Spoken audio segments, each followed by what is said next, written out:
बच्चों, आप सभी को गुड मॉर्निंग। आज हम लोग कक्षा 11 रसायन विज्ञान में पढ़ेंगे परमाणु त्रिज्या के बारे में। परमाणु त्रिज्या किसे कहते हैं, परमाणु त्रिज्या कितने प्रकार के होते हैं, इसके बारे में हम लोग यहाँ पे पढ़ेंगे। सबसे पहले बात करते हैं परमाणु त्रिज्या किसे कहते हैं। ये आपको उदाहरण के माध्यम से हम यहाँ पे समझाते हैं। ये नाभिक है, जैसा कि आप सभी को बताया जा चुका है। नाभिक धनावेशित कण होता है अर्थात धनावेश पाया जाता है, इसलिए हमने +4 लगाया है। नाभिक के बाहर ये कक्षाएं होती हैं, आप ये भी इसके बारे में पढ़ चुकी हैं। ये कक्षाएं हैं,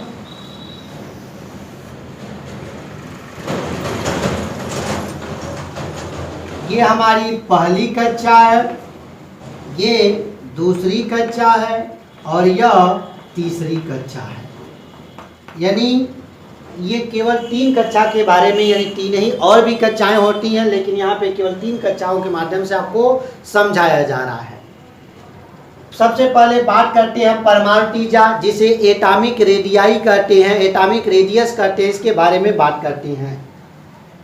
यह नाभिक से लेकर के बाहर के सबसे बाहरी कक्षा के बीच की दूरी को ही परमाणु त्रिज्या कहते हैं।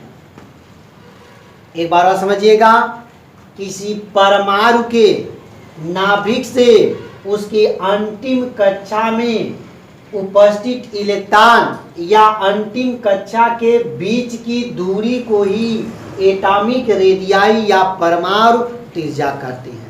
जितना ही ज्यादा कक्षा बढ़ता हुआ चला जाएगा, त्रिज्या भी क्या होती जाएगी, बढ़ती हुई चली जाएगी। जितना ही कम सेल होगा, जितना ही कम कोष होगा, जितना ही कम ऑर्बिटल होगा, उतना ही त्रिज्या छोटी होगी, और जितना ही कक्षकों की संख्या बढ़ेगी तो परमाणु त्रिज्या भी बढ़ती हुई चली जाएगी। आपने पढ़ा होगा अप टू डाउन जाने पर परमाणु क्रमांक बढ़ने के साथ साथ परमाणु त्रिज्या बढ़ती जाती है। कारण होता है, अगर लिथियम है, सोडियम है, पोटेशियम है, तो लिथियम में केवल 2 से लगेंगे, बस पहली कक्षा दूसरी कक्षा। सोडियम में 2 8 1 3 कोष लगेंगे, जबकि पोटेशियम में 2 8 8 1 लगेंगे। यानी जैसे जैसे अप टू डाउन जाएंगे किसी वर्ग में, तो वर्ग में जाने पर, अप टू डाउन जाने पर सेलों की संख्या बढ़ती जाती है। जब सेलों की संख्या बढ़ेगी तो परमाणु की त्रिज्या भी बढ़ती जाएगी। अब बात करते हैं परमाणु त्रिज्या के प्रकार के बारे में। परमाणु त्रिज्या के प्रकार के बारे में सबसे पहला जो होता है सहसंयोजक त्रिज्या, दूसरा होता है धात्विक त्रिज्या, और तीसरा होता है वैन डर वाल्स त्रिज्या। सबसे पहले हम लोग यहाँ आज पढ़ेंगे सहसंयोजक त्रिज्या के बारे में। केवल हम लोग यहाँ सहसंयोजक त्रिज्या के बारे में पढ़ेंगे। सहसंयोजक त्रिज्या किसे कहते हैं, इसके बारे में हम लोग यहाँ पढ़ेंगे।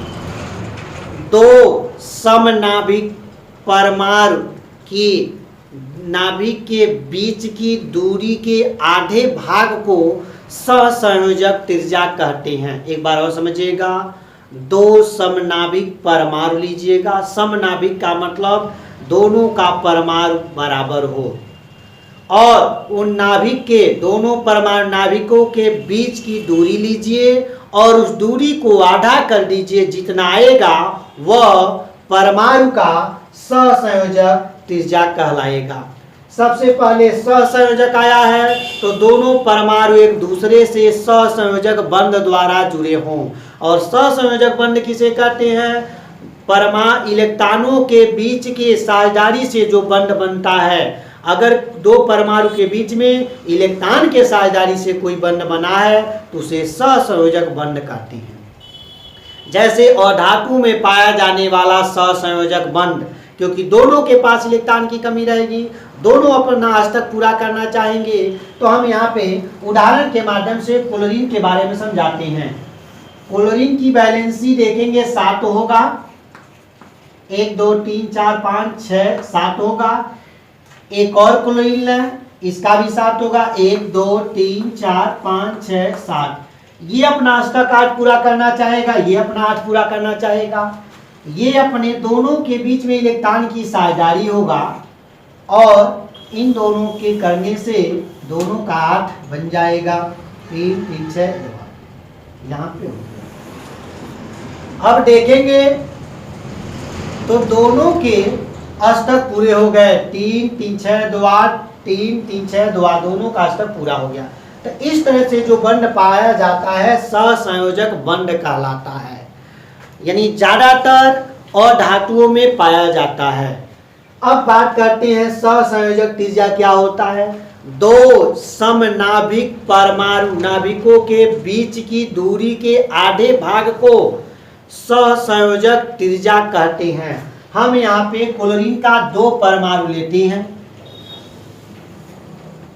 यह क्लोरीन का 1 परमाणु हो गया, यहाँ पर दूसरा क्लोरीन का दूसरा परमाणु हो गया, ये भी है। अब इसके जो नाभिक है दोनों परमाणु के, ये इनके बीच ये भी क्लोरीन का परमाणु है, ये भी क्लोरीन का परमाणु है, इन दोनों का नाभिक है। दोनों के बीच को पहले दूरी नापिए, जब नापा गया तो 1.98 एंगस्ट्रॉम आया। परमाणु त्रिज्या हमेशा एंगस्ट्रॉम में नापा जाता है। अब जो त्रिज्या आया दोनों की, इसका आधा कर दीजिए, यानी 2 से भाग कर देंगे तो आएगा, देखिए 0.99 एंगस्ट्रॉम। यह क्लोरीन का सहसंयोजक त्रिज्या कहलाता है, जिसे RC कहलाता है। R मीन्स रेडियस, त्रिज्या, C मीन्स कोवैलेंट रेडियस।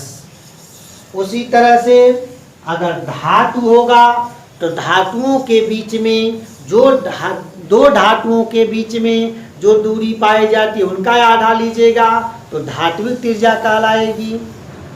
आज हम लोग केवल बात किए हैं सहसंयोजक त्रिज्या के बारे में।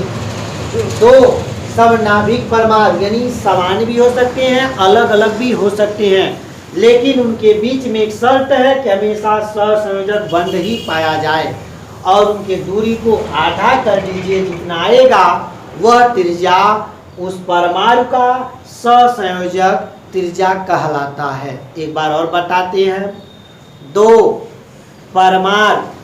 दो समपरमाण्विक नाभिक के बीच की दूरी के आधे भाग को कोवैलेंट रेडियस या सहसंयोजक त्रिज्या कहते हैं। यह परमाणु समान भी हो सकता है, अलग अलग भी हो सकता है। तो आज के लिए बस इतना ही, शेष हम लोग नेक्स्ट वीडियो में बात करेंगे। तब तक के लिए आप सभी को धन्यवाद।